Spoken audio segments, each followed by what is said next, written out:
9절부터 10절까지 시작. 주의 사자가 곁에 서고 주의 영광이 그들을 두루 비추며 크게 무서워하는지라. 천사가 이르되 무서워하지 말라. 보라 내가 온 백성에게 미친 큰 기쁨의 좋은 소식을 너희에게 전하노라. 아멘. 이 말씀은 말씀입니다. 오늘 이 본문을 보시면 그게 대조되는 내용이 나와 있는 것을 볼 수가 있습니다. 천사들은 무서워하지 말라. 보라 내가 온 백성에게 미치 큰 기쁨이 좋은 소식을 너에게 전한다 말씀했지만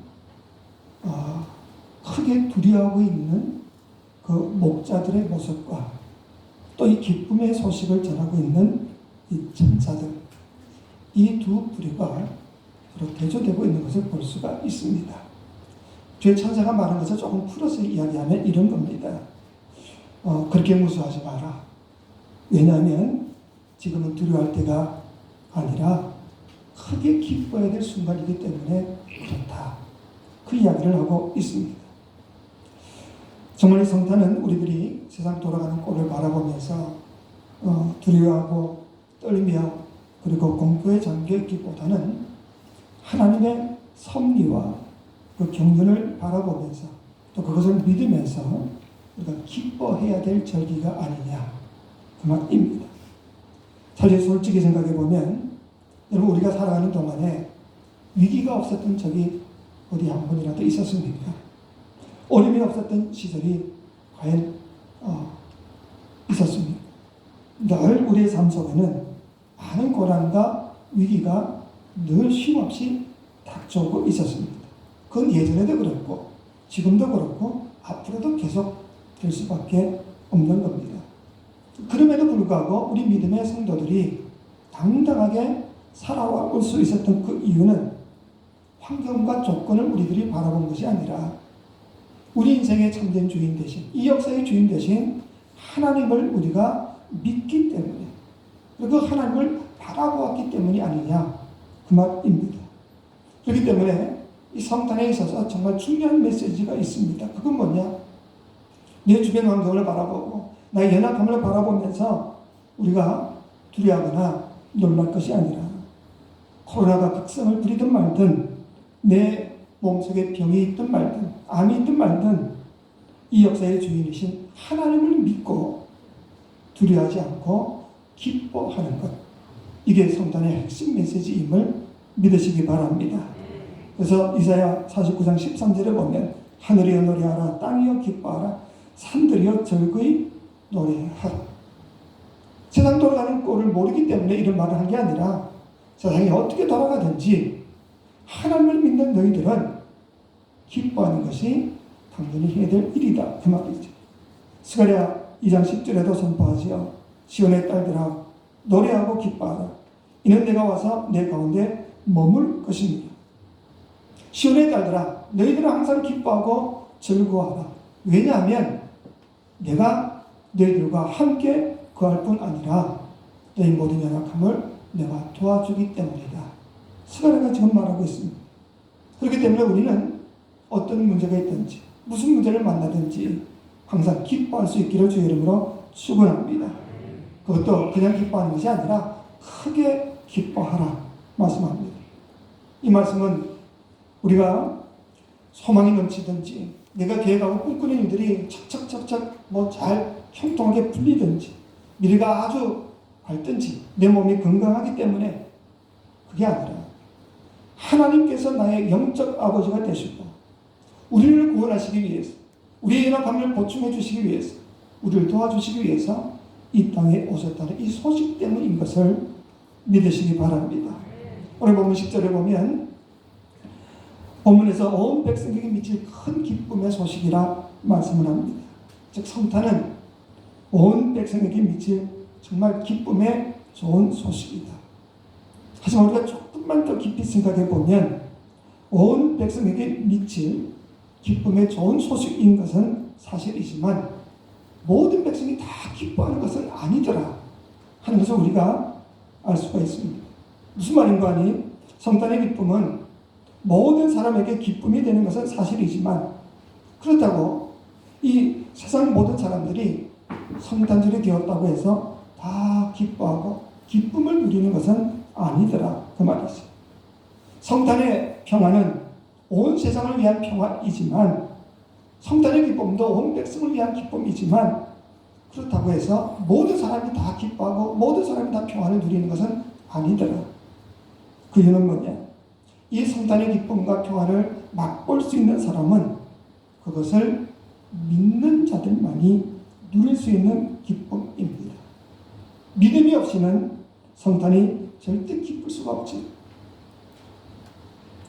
그저 노는 날이기 때문에, 선물 받기 때문에 그런 것은 진정한 기쁨이라 말할 수가 없을 겁니다. 성탄의 참된 기쁨을 알지 못하는 사람, 그것을 믿지 못하는 사람에게는 성탄은 온전한 기쁨과 평안이 될 수가 없는 겁니다. 예전에도 제가 이야기를 했지만 이런 이야기가 있지요. 36년 일제 압박기에 살던 우리들이 1945년 8월 15일 우리가 해방을 맞게 됩니다. 근데 이 놀라운 소식을 접하면서도 오히려 통곡하며 울고 있던 사람들도 많이 있었습니다. 우리 대한민국 국민들 가운데 모윤숙 씨의 그 글에 보면 일본 전황이 항복하는 그 메시지를 라디오에서 들으면서 그 당시 학교에 있던 모든 아이들이 다 통곡을 하고 울었다고 그럽니다.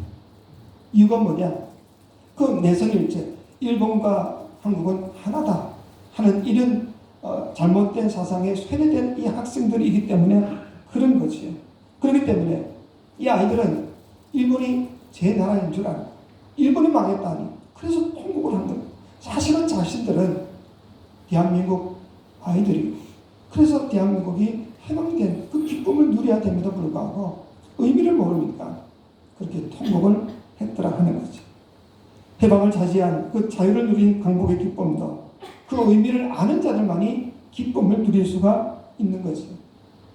세상에는 무슨 일이 일어나는지 알지 못하는 대다수의 사람들과 무슨 일이 일어났는지를 아는 극소수의 사람들, 그리고 무슨 일을 만들어내는 창조적인 극소수의 사람들이 있다, 이렇게 분류한 적이 있습니다.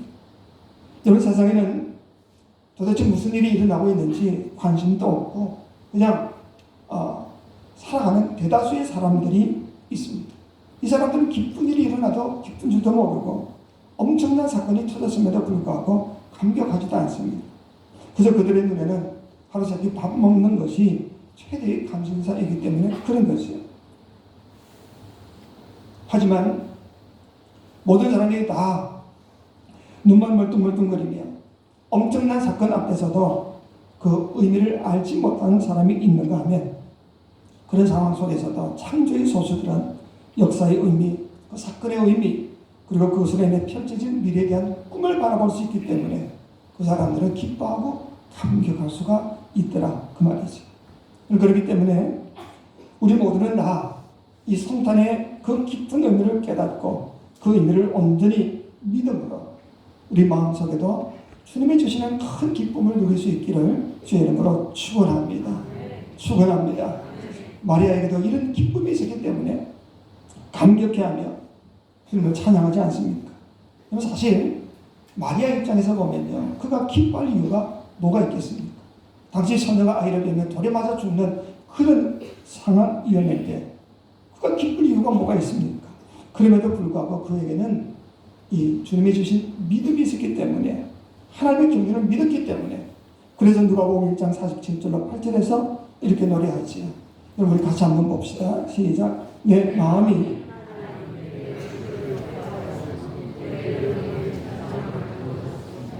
아멘. 하나님을 믿는 믿음이 그 속에 있었기 때문에 자기의 처지와 형편 바라보지 않고 하나님의 구원의 감격을 찬양하더라 하는 거죠. 시몬 할아버지도요, 이 믿음의 눈이 있었기 때문에 아기 예수를 바라보면서 감격히 하며 찬양하지. 누가복음 2장 29절에 보면 주세요, 이제는 말씀하신 대로 종을 편안히 놓아주시는도다. 자기 임무는 다 끝났다. 이제 죽어도 유한이 없다. 지금 그 고백을 하고 있는 겁니다. 한밤중에 양을 치고 있던 목자들 역시 이 믿음 하나 때문에 냄새 풀풀 나는 마음간에 누워있는 그 아기 예수께 찾아와서 경배하고 찬양하며 돌아갔다 기록하지. 저 멀리 동방 박사들 역시 이 믿음 하나 때문에 수많이 다국 땅에서 달려와서 예수님께 경배를 드리고 기뻐하며 고국으로 돌아갔습니다. 그러니까 이 믿음이 있는 사람들에게만 성탄이 기쁨의 절기가 된다. 믿음의 사람들에게만 이 성탄이 소망이고 용기고 힘이고 능력이 된다. 그 말이지. 그렇기 때문에 우리는 항상 성탄을 맞이하면서 늘 내 자신의 믿음을 살필 수 있어야 합니다. 혹시나 내 믿음은 떨어져 있지는 않는지, 식어져 있지는 않는지, 믿음이 없으면 하나님이 주시는 참된 기쁨을 우리가 맛볼 수 없기 때문에 그런 겁니다. 사실 어떻게 보면 2000년 전에 이 성탄을 맞았던 사람들, 세상적으로 볼 때는요, 성탄을 맞이한 그 이전과 맞이한 그 이후의 삶은 거의 달라진 게 없었습니다. 목자들 역시 마찬가지입니다. 예수를 만난 이후에도 여전히 가난했습니다. 여전히 천대받는 그런 삶을 살 수밖에 없었습니다. 냄새나는 양꽁문이나 뒤쫓으면서 그렇게 천대받으며 가난하게 살았습니다. 그럼 도대체 그가 뭘 기뻐한 건가? 시몬 할아버지 역시 아기 예수님을 만난 이후에 무슨 구름 연것 타고 하늘로 올라간 것도 아닙니다. 똑같은 평범한 사람처럼 그렇게 사시다가 죽었습니다. 달라진 게 아무것도 없습니다. 한 할머니도 마찬가지로 그렇게 살다 죽었고, 경건했던 요셉도, 예수를 낳았던 그 마리아도 보통 사람처럼 살다가 그렇게 죽었습니다. 동방 박사들 역시 아기 예수를 만난 다음에 무슨 출세했더라, 어떻게 귀한 자리로 올라갔더라, 그런 말이 전혀 없습니다. 그럼에도 불구하고 그들은 한결같이 기뻐했다. 그 이유가 뭐냐? 주님이 가져오신 그 구원의 감격을 저들이 체험했기 때문에. 그리고 그 구원은 돈으로 무슨 지위로 이루어지는 것이 아니라 바로 하늘나라에서 완성된다는 그 소망 가운데 살 수 있었기 때문에 저들은 주님을 바라보며 기쁨으로 살 수가 있었다 하는 거지. 그렇기 때문에 오늘 본문에서 말하는 이 기쁨이라는 것은요, 세상이 주는 기쁨이 결코 아닙니다. 이것은 바로 하늘에서 주는 기쁨, 하늘로부터 오는 기쁨, 믿음이 있는 사람만이 누릴 수 있는 기쁨이더라. 그래서 저들은 그 예수께서 가져오신 그 구원이 천국에서 완성되기를 소망하며 그렇게 소망을 바라보며 기쁨으로 살다가 죽었다. 그 뜻입니다. 그렇기 때문에 이 성탄의 기쁨은 세상적인 무슨 선물 몇 조각 받았다고 기쁜 것도 아니고, 그리고 무슨 돈 많이 좀 벌었다고, 좀 몸이 건강해졌다고, 아이들이 잘 된다고 누릴 수 있는 그런 세상적인 그런 개인적이고 찰나적인 기쁨이 결코 아닙니다. 이 기쁨은, 이 개인적이라고 말하는 것은 나는 기쁘지만 다른 사람은 기쁠 리가 없는 그런 기쁨입니다. 찰나적인 기쁨이라는 것은 지금은 기쁘지만 내일은 기쁠 이유가 없는, 10년 뒤에는 더더욱 기쁠 수가 없는 그런 잠깐 있다가 사라지는 이 기쁨. 이런 세상적인 기쁨은요, 굳이 이름을 붙이자면 작은 기쁨이다. 그렇게 말할 수가 있습니다. 이건 모든 사람이 기뻐하는 것도 아니고 나 혼자 이기적인 기쁨이 될 수가 있고, 그것도 잠깐 기쁘다가 사라지는 그런 기쁨이지. 근데 오늘 본문은 뭐라고 이야기합니까? 보라, 네가 온 백성에게 미칠 큰 기쁨의 좋은 소식을 너에게 전한다. 온 백성에게, 나만이 아니라 온 세상이 다 기뻐할 수 있는 그런 기쁨이다. 개인적인 이기적인 기쁨이 아니라 모든 사람이 다 기뻐할 수 있는 내용이다. 뿐만 아니라 이 기쁨은 영원한 큰 기쁨이다 이야기합니다. 용서와 평화, 영원과 천국을 가져오시는 그 아기 예수님을 마음속에 모신 자마다 그 놀라운 선물이 다 내 것이 될 수 있다는 이 기쁨의 좋은 소식, 이게 바로 큰 기쁨이다 이 말이지. 돈 없어도 기뻐할 수 있는 기쁨이고, 병들어도 기뻐할 수 있는 기쁨이고, 사업이 망해도 오히려 기뻐할 수 있고, 내일의 희망이 똑똑히 보이지 않음에도 불구하고 소망의 빛 대신 주님이 내 안에 계심으로 인하여서 새로운 소망으로 다시 일어설 수 있는 그런 기쁨이더라 이 말이지. 이런 기쁨을 맛볼 수 있기를 주의 이름으로 축원합니다. 축원합니다. 사실 하나님이 사람 되어 오셨다는 이 사실은 사실 우리는 영원히 이해할 수도 없고요, 알 수도 없는 그런 소식이지요. 사람이 아니라 우리를 만드신 창조주 하나님께서 그 인간의 몸을 입고 이 땅에 오셨다는 것은 이건 도무지 이해할 수도 없고 비논리적이고 우리가 받아들일 수도 없는 내용이지만 하나님이 그렇게 하셨다는 겁니다. 근데 이것은 믿음으로만 받을 수 있는 내용이지요. 사도 바울은 그래서 이 감격적인 메시지 앞에서 그걸 깨닫고 나니까 너무 감격스러워서 그렇게 고백을 합니다. 디모데전서 1장 15절에 보니까 이렇게 고백하지. 우리 같이 한번 봅시다. 시작. 믿보다 모든 사람이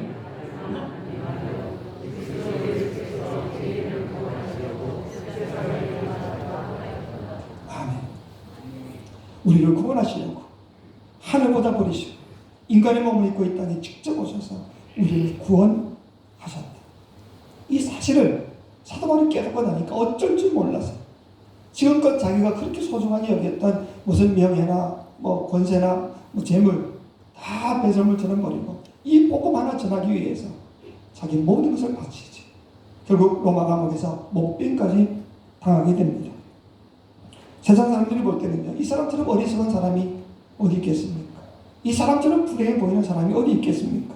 그럼에도 불구하고 그는 예수가 오심으로 구원의 문이 열렸고 그가 십자가에서 죽으심으로 영생을 선물 받게 되었고 바로 그 예수 때문에 하늘문이 열려서 하늘의 영광이 우리 믿는 사람들에게 유업으로 기다리고 있다는 이 사실을 믿었기 때문에 그 감격이 있었기 때문에 그래서 그는 기쁨으로 살다가 기쁨으로 그것을 전하고 기쁨으로 죽을 수가 있었습니다.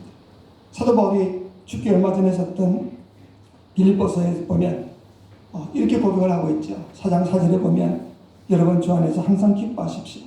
내가 다시 말합니다. 무슨 일이 있든지 어떤 일이 있든지 항상 기뻐하십시오. 그래서 사도 바울의 복음의 특징은 한마디로 말하면 기쁨입니다. 처음부터 끝까지 기쁨입니다. 무신론자 실존주의 철학자였던 프레드리 니체라는 사람이 있죠. 이분은 사실은 굉장히 독실한 기독교 가정에서 태어났었습니다. 근데 나중에 이 기독교를 떠나면서 기독교에 대해서 아주 신랄한 비판을 하는데 뭐라고 이야기하는가 하면 자신의 기독교를 떠난 이유를 이렇게 이야기합니다. 내가 예수를 믿을 필요성을 느끼지 못하게 한 이유, 그것은 그리스도인들의 생활에서 기쁨을 찾지 못했기 때문이었다. 예수를 믿는다는 사람이, 미래에 대한 소망이 있다는 사람이, 천국에 대한 소망이 있다는 사람들이 그 삶 속에서 기쁨이 없더라는 거죠. 예수 믿는 사람과 믿지 않는 사람들과 대조해 보면 똑같더라. 똑같이 원망하고 불평하고 한숨 푹 쉬고 절망하고 그렇게 낙심하며 살고 있는데 내가 뭐 때문에 시간을 들여가며 신앙을 가질 필요가 있겠는가. 하지만 우리가 정말 온전한 믿음을 가진 사람들, 정말 예수를 잘 믿고 주님이 주시는 참된 기쁨과 평안을 맛보고 살아가는 사람들, 항상 기뻐하는 사람들을 쳐다보면 그 속은 터질 것 같은 고민이 있고요, 아픔이 있는지는 몰라도 사람들이 그를 바라볼 때마다 당신은 걱정거리가 하나도 없지요. 그렇게 말할 수 있는 기쁨이 그 얼굴에서부터 새어나오고 있습니다. 이유는 뭐냐? 기쁨의 근원 되신 예수를 마음속에 늘 모시고 그 주님을 바라보며 살고 있기 때문이 아니냐 그 말이죠. 그러니 다른 사람들이 그 사람 얼굴만 보며 예수를 본듯하고 기쁨이 넘치고 감사가 넘치더라 그 말이죠. 그럼 사실 근심이 없는 사람 누가 있습니까? 걱정거리 없는 사람 누가 있습니까? 하지만 이 우주 만물의 창조주 되신 그 하나님께서 내 마음에 오셔서 내 삶을 주관해 주실 뿐 아니라 내 모든 삶을 합력하여 선으로 이루어 가심을 믿는 그 믿음이 있기 때문에 우리가 늘 기뻐하고 당당하게 사는 것 아니냐 그 말이죠. 이 믿음이 있을 수 있기를 주의 이름으로 축원합니다. 축원합니다. 정말 우리에게 이 믿음이 있어야 합니다. 알바도 슈바이처 박사께서 우리 현대 그리스도인들에 대해서 이렇게 말한 적이 있죠. 아프리카에는 물 없는 강이 많다. 모래 언덕 사이로 겨우 맹맥을 유지하며 흘러가는 강물을 보면 강이라는 이름을 붙이기도 민망할 만큼 초라하고 비참하다. 오늘날 크리스찬들도 그렇게 물 없는 강처럼 억지로 흘러가는 신앙생활, 메마른 정신, 형식과 전통만 겨우 유지하는 크리스찬들이 너무도 많다. 왜 오늘날 우리 기독교가 이렇게 무시를 당하고 있습니까? 기독교 신앙이 잘못되어서 결코 그렇지 않습니다. 신앙을 가졌다는 우리들이 감격을 잃어버렸기 때문이 아니냐 그 말이지. 우리의 모든 삶의 태도가 잘못되었기 때문입니다. 세상 사람들과 전혀 다를 거 없이 똑같이 좌절하고 똑같이 낙심하고 똑같이 소망도 없이 희망도 없이 땅에 꺼지도록 한숨만 쉬고 살아가는 그 크리스찬들의 얼굴을 바라보면서 누가 도대체 예수를 믿겠다고 나설 수 있겠냐 그 말이지. 바스커빌이라는 사람이 참 재미있는 표현을 한 적이 있습니다. 자신의 삶을 이렇게 산다. 행복한 월요일, 복된 화요일, 즐거운 수요일, 유쾌한 목요일, 좋은 금요일, 영광스러운 토요일, 하늘의 기쁨이 넘치는 주. 무슨 말입니까? 매일 자신은 기뻐하고 행복해하고 감사하며 살고 있다 그 말이죠. 여러분들은 지금 어떻게 살고 계십니까? 우리가 머리로 생각하는 게 중요한 게 아닙니다. 사실 마음속의 느낌과 그 기분이 중요하지. 우리가 성탄의 메시지를 들으면서 크게 기뻐하라. 맞습니다. 나도 기뻐하겠습니다. 입술로는 아멘 하지만 되게 마음은 늘 무거운 가운데 살고 있습니다. 이 머리가 중요한 게 아니라 마음이 중요하다 그 말이죠. 우리의 마음으로 어떤 감정을 느끼며 어떻게 살아갈 것인가. 우리 깊이 한번 생각해 보자 그 말이죠. 오늘 성령께서 여러분의 모든 가슴을 확되게 해주시고 진정한 하늘의 기쁨과 감격으로 충만히 채워주시기를 주의 이름으로 축원합니다. 축원합니다. 우리가 또 조금 더 벌었다고 행복하고 몸이 좀 건강해졌다고 행복해야 하는 것이 아니라 주님이 내 속에 계시고 주님이 주시는 평강과 기쁨을 내가 맛보기 때문에 돈이 많든 적든 몸이 건강하든 병들었든 상관없이 우리 주 안에서 기뻐하며 살 수 있다 이 말이지. 이런 믿음을 우리가 가져보자. 요한 바는 9살 때 부모를 잃었지. 예전에 제가 이야기했을 겁니다. 9살 때 고아가 됩니다. 갈 데가 없으니까 그냥 그리스도교 집에 얹혀서 눈치밥을 먹고 삽니다. 9살짜리가 얼마나 눈치를 보며 살았겠습니까? 성탄이 되어도 뭐 선물은 꿈도 꿀 수도 없고 하루밥 3끼 먹는 것도 눈치 보면서 먹을 수밖에 없었습니다. 근데 당시 유럽은 14살만 되면 성인이라 인정해서 성인 취급을 합니다. 그래서 14살 되던 해에 자기도 형님 집에서 쫓겨나게 됩니다. 성인이 되었으니 네가 알아서 살아라. 근데 갈 데가 어디 있습니까? 할 수 없어서 교회를 찾아갔습니다. 교회에서 그 아이를 받아주지. 그래서 그 교회에서 바이올린과 오르간을 연주해가면서 그렇게 목숨을 부지하며 살았습니다. 그래서 자기는 평생 하나님께 빚을 졌다. 그 마음이 있었기 때문에 평생 자기가 하는 모든 작곡은 하나님을 찬양하는 곡으로만 작곡을 했습니다.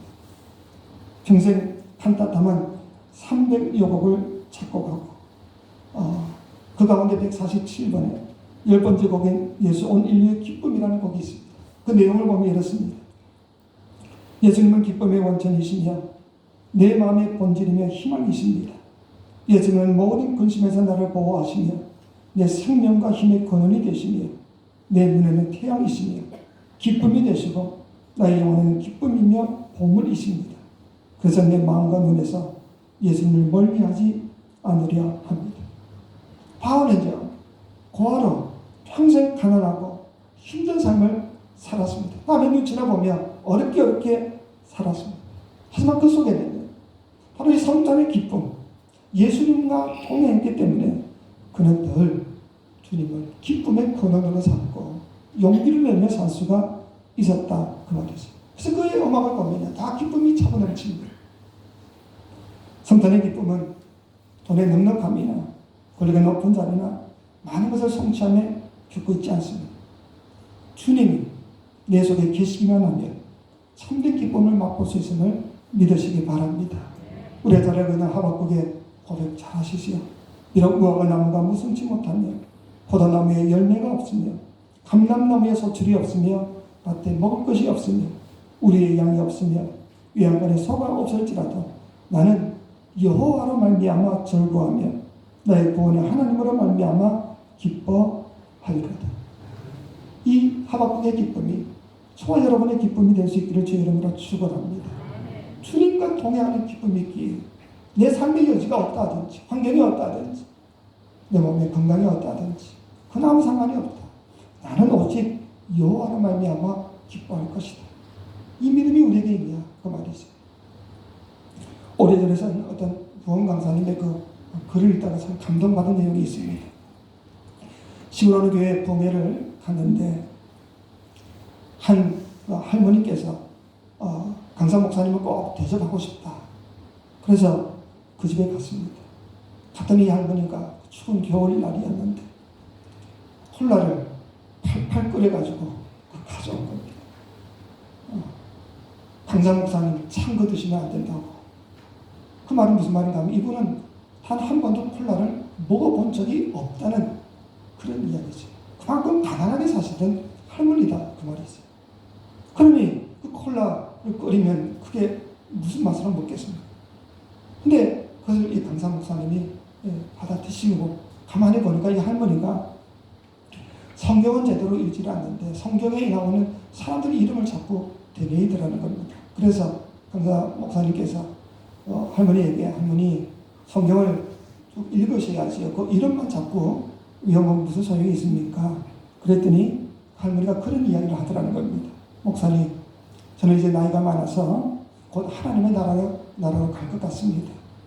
그래서 성경을 다 읽을 새도 없고 또 읽을 수도 없고 하지만 이 성경에 나오는 사람들 내가 천당에 가면 다 만날 텐데 그래도 이름이라도 알고 가야 서로 아는 척이라도 할 것 아닙니까?